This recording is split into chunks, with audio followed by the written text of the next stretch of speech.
Hello Join and Dot welcome Wines and to author Season Marie 1 Matthew of for your Romance perfect with Heart and Valentine's Heat, night your in for a podcast limited and time. YouTube Get a show bottle of for Dot's contemporary rosé rom-com wine paired with audiobook a Hello serials. Date Night My name is book Marie box. This Matthew, and I'm the Valentine's Day author of the special stories comes you're with going an to hear on this autographed channel. The paperback title copy of of the Season Bad 1 Girl List. is The Bad Girl List, and this is a fake dating second chance And a rom-com flirty set bottle in of Dot California rosé wine wine. country. If you only Find want the out wine how with the one book, we have that life-changing option vacation available as list well. puts the heart of Dominique Chen on the line And and head she over meets to sexy wine grower Trevor dotwinary.com Moretti. to The purchase this content of limited this edition channel is pairing intended today. for audience members that are 18 years and older.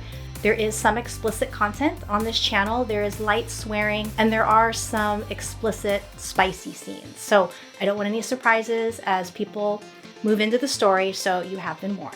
Be sure to stick around at the end of each episode for author commentary. And if you have any questions or comments, you can drop them into the comments section in YouTube, or you can also send me an email at romancingmarie@gmail.com. I'll do my best to answer questions and comments in future episodes on the show. Please like and subscribe to my channel on your favorite platform, whatever that happens to be. And please help me spread the word and share this show with your friends.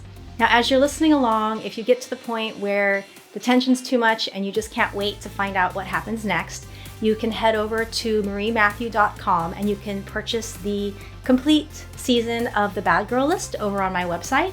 It's available in ebook format, audiobook format, and there's also autographed hardbacks and paperbacks. So you will get the entire season for free on YouTube and the podcast. But again, if you just can't wait, head over to mariematthew.com. Thanks so much for listening. And now it's time for some romance with heart and heat. I hope you enjoy. Bye. Chapter 22. Sunset. Trevor. The next morning, I rise even earlier than usual. My mood is dark and bleak. I feel like I've returned to the person I was before I met Dom a few days ago. There's something oddly comforting about it. I leave my phone off and untouched in the nightstand, get into the truck with tequila, and throw myself into work. I spend the day harvesting the cover crops growing between the rows of grapevines. We plant things like mustard to treat the soil with valuable nutrients. Once they've flowered, I cut them down and put them into barrels of water to let them ferment for a few weeks. The result is a nutrient-rich spray that I'll apply to the vineyards later in the season. I skip breakfast and lunch and work straight through the day. The sun is setting when I finally admit that I'm exhausted and starving. With any luck, I'll be tired enough to fall asleep as soon as I eat. Exhaustion was a preferred coping mechanism in the first year after Elle died. It's the only way I know how to cope with the confusion I feel every time I think of Dominique. On my way back home, I catch sight of the two-bedroom bungalow where Gramps lives. He and my grandma moved there about 10 years ago. Anytime Mom and Dad suggest that Gramps move back into the main house, he refuses. In the evening sun, I spot him sitting on the veranda that overlooks the vineyards. Gramps and Grandma used to drink wine and watch the sunset together every night. Not knowing why, I turn the steering wheel and head toward Gramps. He waves in greeting when I pull the truck to a stop and get out. I leave tequila in the cab. "Evening, Trev," he says. "What brings you here?" I'm not sure why I'm here, so I say, "Thought I'd have a glass of wine with you." "Of course." He smiles at me, studying my face. "Have a seat and I'll get another glass." He retrieves a second glass and fills it with our Zinfandel. I take several gulps without even tasting it, then stare out at the setting sun without speaking. I finish the glass and refill it. I'm thankful Gramps doesn't try to make small talk. He's good about giving me space when I'm in a bad mood. I finish the second glass of wine. Gramps hands me an open second bottle. I hadn't even noticed when he went inside to get it. It's a bottle of Pinot Noir this time. I'm nearly finished with the third glass when I finally figure out what I want to ask him. "Gramps, are you really going to get a Tinder account?" Gramps chuckles. "From what Thomas tells me, I'm not sure an old man like me has the stamina for a site like Tinder." The wrinkles around his eyes deepen with amusement. "But there is a dating app for old farts like me. Thomas put it on my phone." "You have a profile?" I ask. "Not yet, but I'm thinking about setting one up. Your grandmother has been gone for 5 years. I miss having someone to watch the sunsets with." He sighs. "I miss having someone to eat breakfast with and to watch TV with." "It doesn't make you feel bad?" I ask. "Trying to replace Grandma, I mean." "Who says I'm replacing your grandmother?" Gramps frowns at me. "I only meant—" "I know what you meant, Trev. You're looking at it all wrong. When Tequila dies and you get another dog, don't look at me that way. You know she won't live forever. When you get another dog, will it mean you're replacing Tequila?" I know the answer, of course. No, of course not," Gramps says. "It won't mean you love Tequila any less. Despite what the media would have us think, the human heart has a tremendous capacity for love. When Tequila eventually passes on and you get a new dog, it just means you still have space in your heart to love." I nod. Everything he says makes sense. I understand it on a rational level, but trying to sort out my feelings about Dom and Elle doesn't feel rational. It feels like touching a live wire. You like that young lady you brought to dinner last night, Gramps says. I nod and take another drink. How you feel about Dominique doesn't change what you and Elle had, Gramps says. If I post a profile on the dating site, it doesn't take away what I shared with your grandmother. I nod again. We sit in silence, drinking wine and watching the sunset. Gramps brings out a bag of potato chips, which I decide is a better dinner than I'll get at home. I eat the whole bag. Gramps brings out a second bag. I realize I'm starving and eat that bag too. By the time I'm finished, I know it's time to go back home and text Dominique. After all she'd done for me, I was a complete shithead to her last night. I need to apologize. No, I need to grovel. I made a promise to help with the bad girl list. Tomorrow is Tuesday, the night I promised to take her skinny dipping. She held up her end of things by coming to dinner last night. I can't bail on her after she helped me out. But beyond wanting to make things right between us, I still have no clue what I want from her. I only hope she'll forgive me so I have time to figure it out.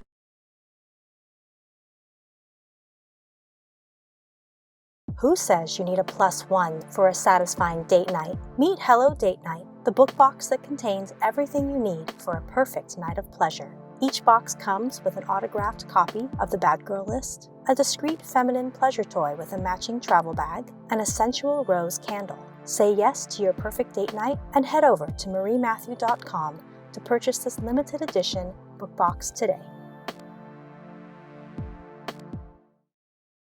Chapter 23. Tattoo. Dominique.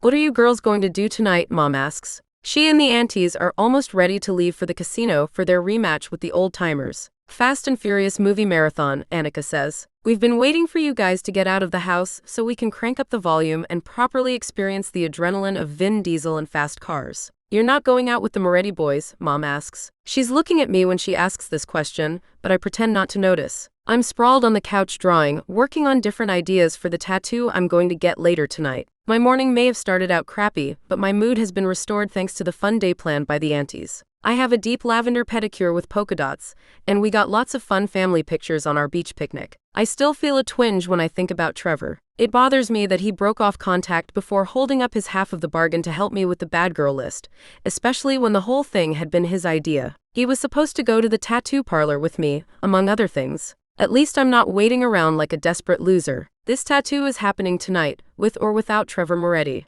No Moretti boys tonight, Annika says, answering my mom. She opens the front door, making a grand gesture as the aunties gather their things for their trip to the casino. You guys have fun tonight. Don't hurry back. Win lots of money, I add. As soon as they're out the door, I turn to Annika. Come check out my tattoo ideas. I did a lot of drawing today while we sat on the beach. I've narrowed it down to a few ideas, all of them things I had seen on our trip today. A few days ago, the idea of getting a tattoo had been appalling. Now, I'm actually excited. What do you think about this one? I sit next to Annika as she grabs her laptop and opens Netflix. We have almost 2 hours before my tattoo appointment. No dandelions, Annika says. The dandelion idea has been done to death. Okay, how about this? I flip to a picture of a yellow wildflower I'd seen on the beach. Annika frowns. No, I think yellow ink will fade too much over time. What about this? I show her a picture of a crashing wave. Not you, Annika says. Wait, what's that? She takes the book out of my hand and flips open to a page I had passed. How about this? She points to the small cluster of blue butterflies I had seen outside of Trevor's bungalow. I had sketched them after I left his bungalow. I don't know, I say. I saw those outside of Trevor's house. So what? It's not like you're putting his name on your ass cheek. I don't want to think of him every time I look at my tattoo. Annika wrinkles her nose. You won't.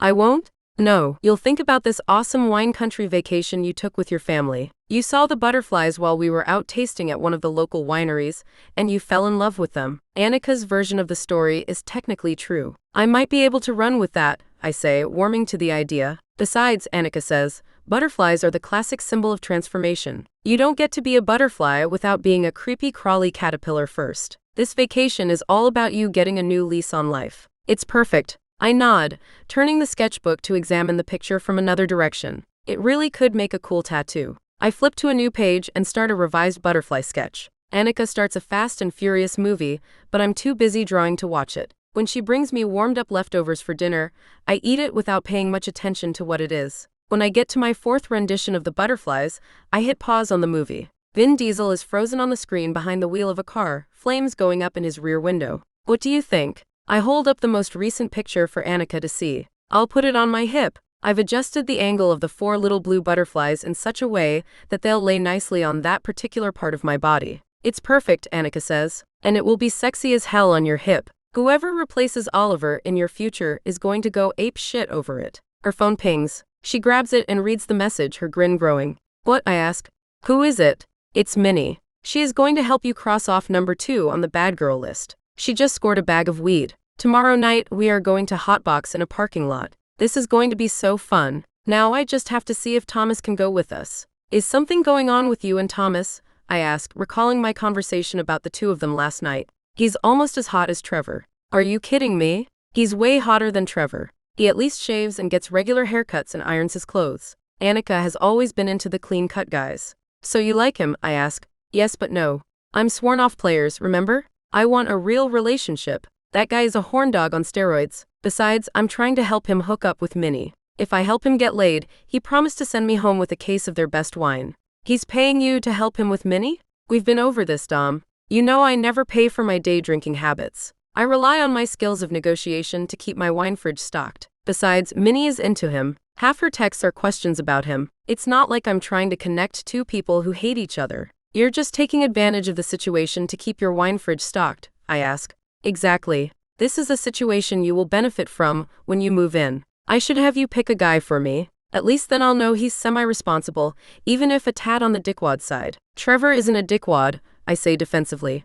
I wasn't talking about Trevor, dummy. I was talking about Oliver. She swings her feet to the floor. Come on, it's almost time for your tattoo. Get us an Uber in case we want to go out drinking afterward. 30 minutes later, we are back in downtown Healdsburg. I'm stretched out on the tattoo table, the waistline of my pants rolled down so the tip of my lace underwear shows. My shirt is hitched up and tucked beneath my bra so it won't slide and get in the way of the artist. I grip the sides of the table, breathing hard through my nose. The buzz of the tattoo needle is loud. Chrissy, the tattoo artist, is bent over me working on my butterflies. Whoever says that tattoos don't hurt are liars, I say. Annika looks up from texting. I know, right? Don't worry, the pain will be worth it. It's already looking awesome. Chrissy pauses long enough from her work to glance up at me. You'll get used to the pain if you get more of them, she says. Both of her arms are covered in tattoos. I think I'm destined to be a one-hit wonder, I say. Just you wait, Annika says. Tats are addictive. You'll want another one sooner than later. And you're such a good artist, Chrissy says. It's a shame to keep all that gorgeous art in your sketchbooks.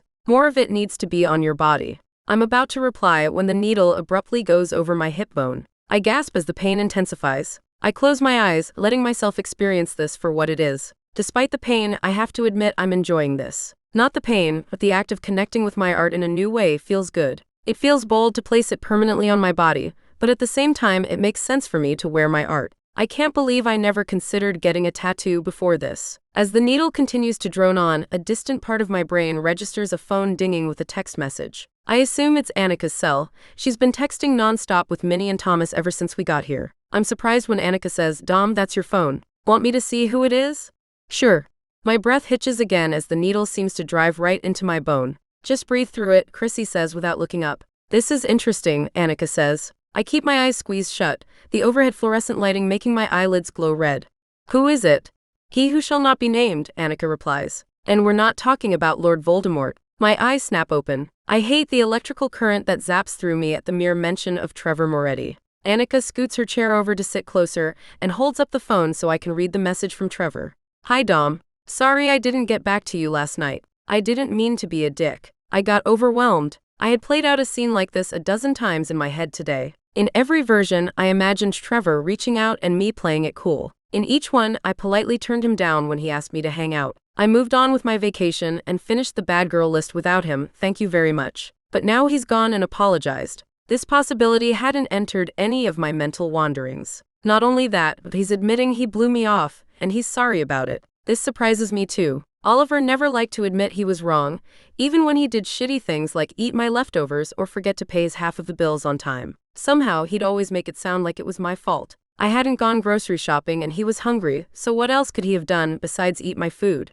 Or I hadn't left the post-it note reminder in the right spot, so how was it his fault for forgetting to pay the bill? My mind races as I try to formulate a response. Annika's eyes narrow as she watches me. She scoots her chair back and starts typing. What are you doing? I ask. Annika, don't. I try to reach for the phone, but she leans out of reach. This is Annika, she says aloud, typing. Dom is currently half naked and getting a tattoo. If you want to talk to her, you have to go through me. What do you want? What is he saying? I want to lean over and snatch the phone, but I can't move thanks to the buzzing tattoo needle. He says sorry for not being here with you like he'd promised.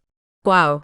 Another apology? It's impossible to resent him when he's owning his actions like this. It almost erases what happened. I wish I didn't like him so much. Annika smirks. He wants to know if Chrissy is working on you. If so, he wants me to say hi for him. Who's texting you? Chrissy asks. Trevor Moretti, Annika says. You know Trevor, Chrissy says, lifting her needle as she looks up at me. We met a few days ago, I reply. I did his tattoo, she says. He was in the same school year as my younger brother. You know he lost a fiancée a few years ago, right? Geez, Healdsburg really is a small town. Yeah, he told me about the car accident. She looks me up and down, nodding thoughtfully. He's a good guy. My skin twinges as she returns to her work. Fucking hot as hell, too. I might have gone for him, but he's a little too nice for my taste. You seem more his type. He's the one who recommended your tattoo shop. I pause, about to say more, but I see Annika typing furiously into my phone. What are you saying to him? He wants to know if you're still free tomorrow night for a swim. The way she leans on the word tells me he's referring to number 8, skinny dipping.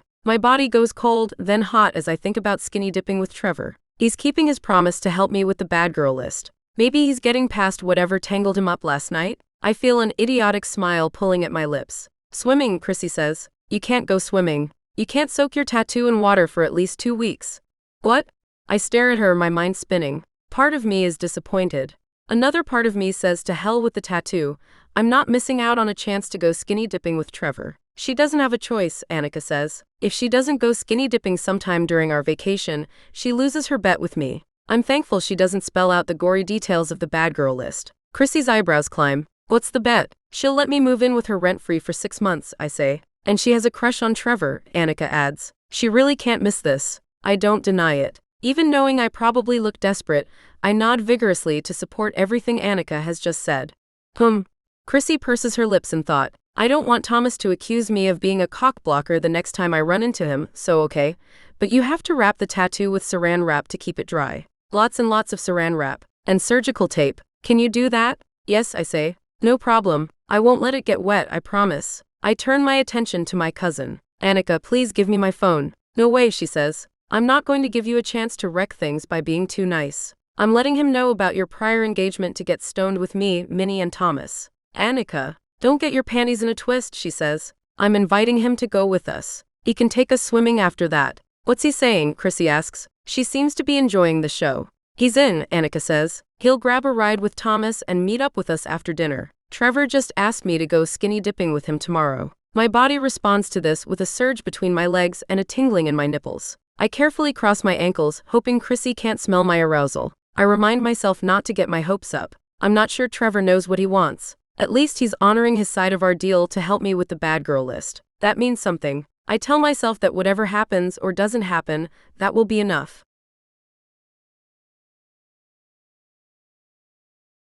Chapter 24. Hi. Trevor.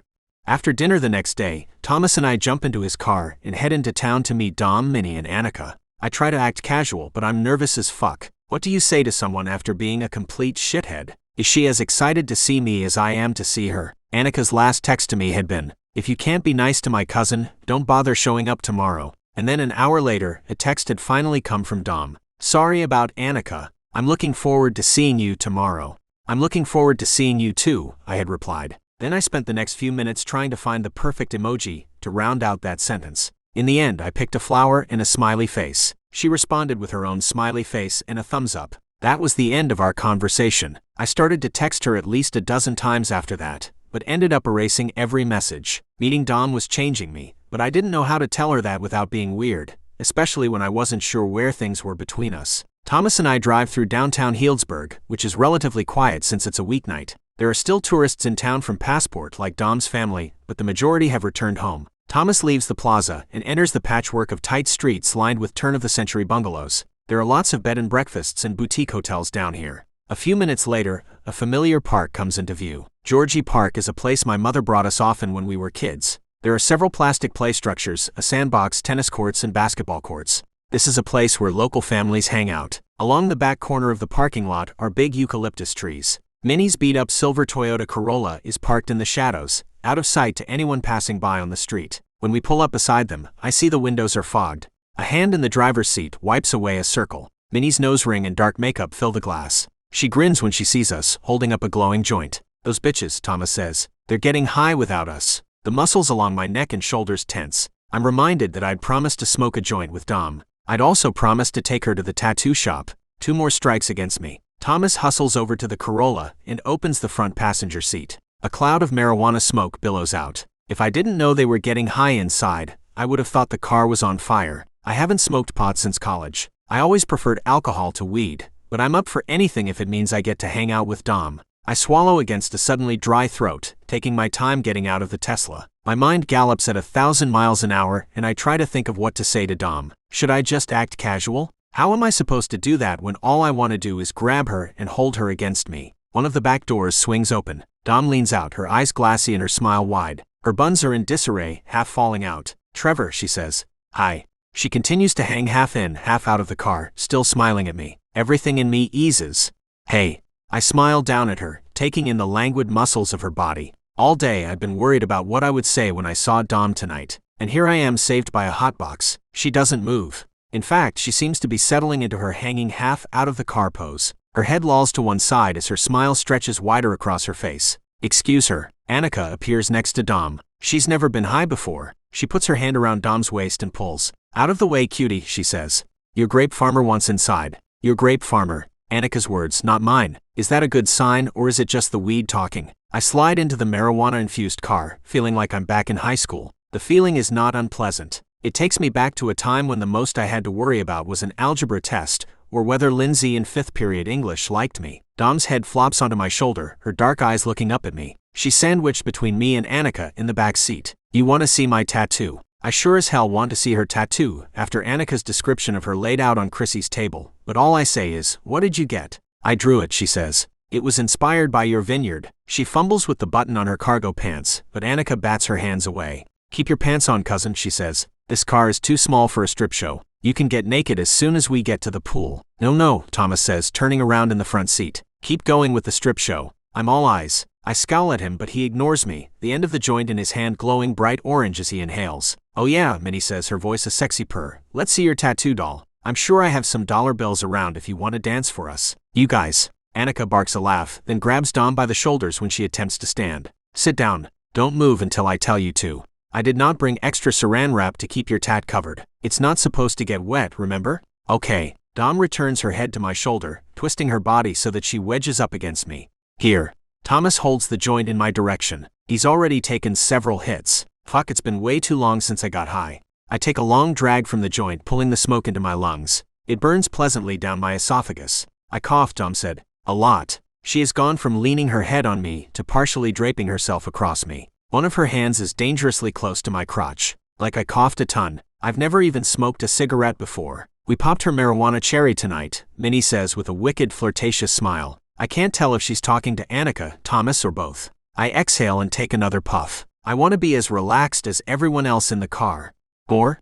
Dom reaches for the joint in my hand. "Nope." Annika cuts her off. "You've had enough." "Okay." Dom's hand flops back down. This time it lands right on my dick. There's enough gravity behind it that I jump. "Oh, sorry." She turns wide eyes up in my direction. Up close I can see how red they are. How many hits did they give her? "I didn't mean to damage your goods," she says in what I assume is supposed to be a whisper. It comes out much louder than that. Everyone starts laughing. Dom moves her hand to my thigh. I can feel myself relaxing by degrees, the stress oozing out of me. I lean my head back on the seat and let myself enjoy Dom's closeness. "So where are we going swimming?" Minnie turns on her car. "Trevor, what's this great place you have lined up for us?" I take one last hit before passing the joint to Annika. "We're sneaking into Villa Chanticleer." Thomas says, "Are you fucking with us, bro?" Dom says, "I'm hungry." Annika says, "Shit, I should have brought some potato chips." Minnie says, "Oh my god, this is going to be so fun. Did you guys know rooms there start at $3,000 a night?" Annika says, "Are you shitting me? Are you sure this is a good idea? Don't they have security?" I say, "Don't worry, we won't get caught.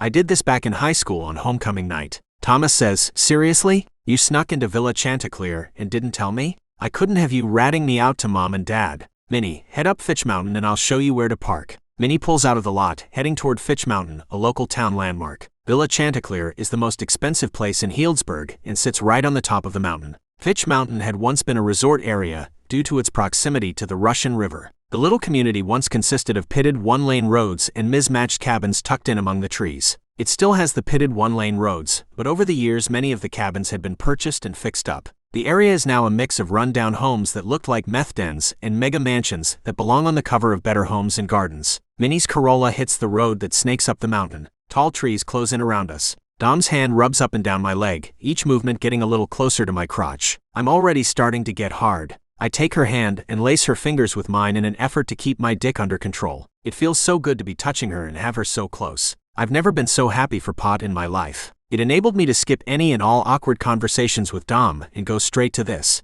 You should have brought your truck, Dom says. I miss your truck. You can hear that truck in the next town, Thomas replies. We need stealth for tonight. What's the plan? Minnie asks as we snake farther up the mountain. Where am I parking? Take the next right and park in the pull-out on the left, I say. There's a secret trail that leads to the back entrance of Villa Chanticleer. You sure about this? Thomas asks me. You graduated high school like a long time ago. You sure the trail is still there? Before I can answer, Dom slaps her forehead in an exaggerated motion. That's right. There's a trail. You told me to wear hiking boots. Her eyes are wide when she looks up at me. I'm wearing regular sneakers. What if I slip and fall off the mountain? You'll be fine, Annika says. We're not hiking Half Dome. Will I be fine? Dom asks me. She's so cute I want to kiss her, but I don't. Yes, sneakers are fine. Thank God, she says loudly. Everyone laughs. Minnie pulls over and parks on an unlit street. Luckily, the nearest house is a good 50 yards away, the lights barely visible through the trees. We pile out of the car, releasing yet another cloud of marijuana into the air. So where is this place that's gonna help me cross number 8 off my list? Dom cries, flinging her arms wide and spinning in a circle against the car. Annika and Minnie hiss for her to shut up, then all three of them collapse into a giggling circle. Ladies, Thomas says, I would like you to know that if you embark on this mission in your current state, there is a very good chance you will all end up naked in the town's drunk tank. And as long as I'm naked in the drunk tank with you, I have absolutely no problem with that. We aren't drunk, dummy, Annika says. We're stoned. They don't have tanks for that. Another round of giggles. I try not to notice how adorable Dom is when she's stoned. You guys, we have to be quiet, I say. Come on, follow me. This is a secret entrance to the hiking trail. If anyone hears us, they'll call the police, so be quiet. Feeling bold, I grab Dom's hand. She gives me a glassy-eyed grin before plunging into the trees with me. The others fold in behind us.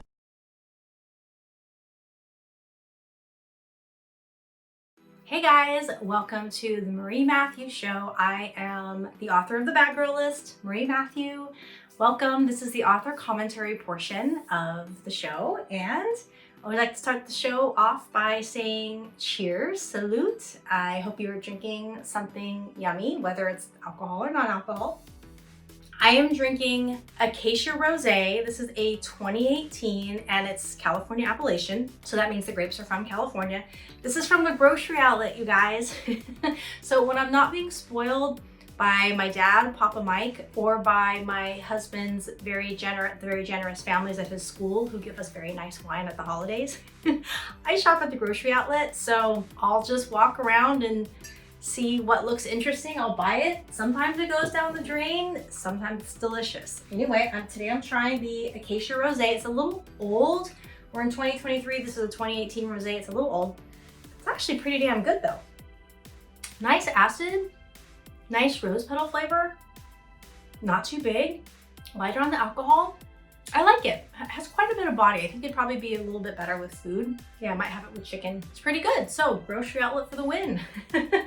Not all good wine has to be from very expensive wineries. You can get good wine at the grocery outlet too. So anyway, just thought I would experiment with that today. So here we are today on episode 8 of the Bad Girl List. We're officially halfway through the season. So I hope you enjoyed today's episode. In particular, I really like the scene with Trevor and Gramps, where Trevor goes and he gets a little bit of advice from Gramps. And he and Gramps have something in common that not a lot of other people understand, which is they both have lost people that they dearly loved, right? Gramps lost his wife, Trevor lost his former fiance. So I love the little heart-to-heart that the guys have. And I have to tell you that I actually have like a whole Gramps love story that came in. I tell you that stories are alive, they find me. So like Gramps has this love story and I don't know if I'm gonna write it or not. So I would love for you guys to weigh in on this because obviously he's old. And I'm not knocking over the hill. I'm 45. I'm technically like over the hill. Much older than the characters in my book having hot sex.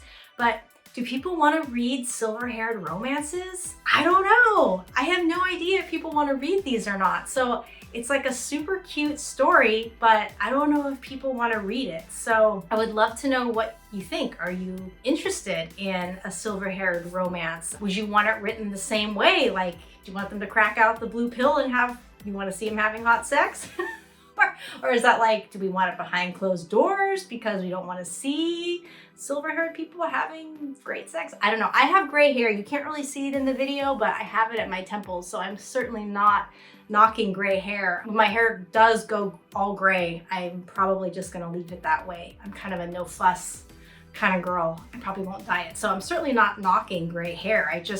In the romance genre, there's just not a lot of it. So I have no idea if people are interested in that. So anyway, I'd love your feedback because I do have a really cute story. I haven't totally said yes to it yet. It's floating around like, I don't know, guys. So I'm just checking with you. You can leave a comment on YouTube, or of course you can always email me at romancingmarie@gmail.com. Speaking of silver-haired romances, I thought it would be really cool to share a real world silver-haired romance with you guys. This story took place, let's see, it was before my daughter was born. So I want to say maybe 16, 17 years ago. It was shortly after my husband and I got married, and we took my mom and we went on a trip to Austria. The reason we did this was because her eldest brother had moved to Austria and she'd never visited him there, and she wouldn't have gone if we didn't like make all the plans and take her to the airport and all that good stuff. So anyway, we took her to Austria to see her brother. So my uncle's a Chinese American,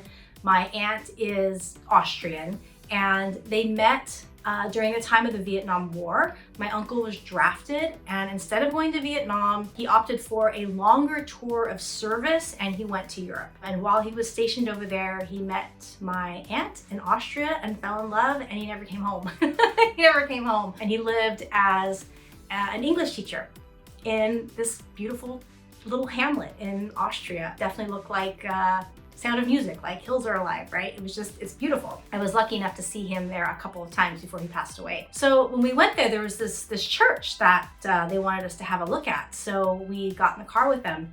And it's so really interesting. They had two children, two sons, and their eldest son, my cousin, he had a brain tumor. And my aunt, devout Catholic, Austrian, they're a Catholic country, she went to church and made a deal with God and said, if you save my son, I will commit to doing, I think it was like a Wednesday service, like forever. I will do this service for the church. And my cousin, he lived, he made it through his brain surgery, survived, still alive, happy. So she held up her end of the bargain. She went to church to do her service once a week. And on the other hand, we had my uncle, who was an atheist. The love story of the atheist and the devout Catholic, like it's kind of beautiful. So we got in the car to go see this church. I didn't quite know what to expect. So my uncle, he pulls into church, puts his chair back in the driver's seat, pulls out his book. He's gonna read his book. And then my aunt takes us into the church, and that was their arrangement. She didn't drive, so he took her to church multiple times a week, and when it was church time, he'd always bring a book. He'd sit in the parking lot, he'd read his book, and she would go in and she would practice her spirituality. I love that story, you guys. I love that. Like, it was kind of earth-shattering for me at that time. I had certain hang-ups because of the way I was raised with religion and stuff, and I had this notion that your partner in life had to be on the same faith path as you were. And watching them, like, it was totally not true. I mean, the atheist and the devout Catholic, they loved each other passionately to the end. I mean, they had a beautiful love story. In terms of like expressing love, how beautiful is it? Like, if you can't drive, your husband's not into church, yet multiple times a week, he gets in the car and he takes you to church because it's important to you. Like, what a beautiful act of love, right? And acknowledging that it's important to you and making sure that you make it there. And then at the same time, like, how beautiful of my aunt to just love her husband on his journey and his faith. And so what if it's different? like, so what if it's different? We're all on our own paths. We don't have to have the same journey. So yeah, I love that story. I'm not sure how long they were married before they passed away. They died within several weeks of each other. When my uncle passed away, my aunt was ready to go with him, and so she went with him. And yeah, it was really sad. It was really hard to lose them. They were the like the matriarch and the patriarch of the family. But yet at the same time, it's like, wow, it was so beautiful. Like, they loved each other. They had a beautiful life together. And then when it was time to go, they exited together. I just thought it'd be fun to share a real world, silver-haired love story, one that I witnessed, and it's one that I gained a lot of wisdom from. I've always like carried that lesson. Thank you for showing me that you can love and support your partner in whatever faith they have. My husband and I have different faiths, and it's interesting. We talk all the time, and it's amazing. Even though we have different practices and different faiths, it's amazing how similar the work is that we do, and the messages that we receive, the wisdoms that we're processing, the things we're trying to integrate in our lives. There's so many intersections. Like, there's so many crossovers, and it's like, wow, you got that in your program, and wow, I got this in mine, but like, we're not so different. There's different titles, there's different names, but yet, right, the work to become a more whole human being, to grow your heart and soul, like, the journey is not that different. So yeah, I really hope you enjoyed hearing this love story. As always, feel free to leave comments in the YouTube comments section. You can always email me at romancingmarie@gmail.com. If you do have any questions that you'd like answered, feel free to email those to me. I'm hoping to put together an episode where I answer everybody's questions. I am hoping to have an AMA episode, Ask Me Anything. Someone much younger than me told me what AMA stood for, because I had no idea what that was. She's like, you should do an AMA. I'm like, what's an AMA? I don't know what that is. They didn't ask me anything. Yeah, feel free to send me an email. I'm planning to collect all those and do an Ask Me Anything episode. As always, you can visit me at mariematthew.com. You can get the Bad Girl List there as autographed hardback, paperback, and of course we have our Hello Date Night boxes with our discreet feminine pleasure toy. Own your orgasms, ladies. Life is short. Yeah, so anyway, visit me over there, and I will be back here next week for episode 9. And until then, cheers.